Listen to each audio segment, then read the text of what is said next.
ఈమె తల్లి పాపం చేసిందా, ఇతని తండ్రి పాపం చేశాడా అని అడుగుతారు.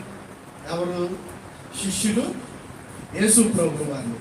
యేసు ప్రభువు వారు అంటారు అక్కడ, ఇతను గుడ్డివాడిగా పుట్టడానికి ఈమె తల్లి కానీ తండ్రి కానీ ఏ పాపము చేయలేదు. ఇతడు గుడ్డివాడిగా పుట్టడము ఎందుకొరకు అంటే, నా నామమును మహిమ పరచడము నిమిత్తమే ఇతడు గుడ్డివాడిగా పుట్టాడు అని చెప్తాడు దేవుడు. స్తోత్రం కలుగునుగాక. హల్లెలూయా. అప్పుడు వెంటనే ఆయన వంగుని నేల మీద కొంచెం మట్టి తీసి కన్నులకు రాసి కోనేటిలోకి వెళ్ళి కడుక్కో అని అనగానే ఆ గుడ్డివాడి కళ్ళు తెరవబడతాయి. హల్లెలూయా. ఈరోజు అనేక మంది కన్నులు తెరవబడటం లేదు, మూతలు పడిపోయి ఉన్నాయి. దేవునిని చూడడానికి కళ్ళు తెరవబడటం లేదు.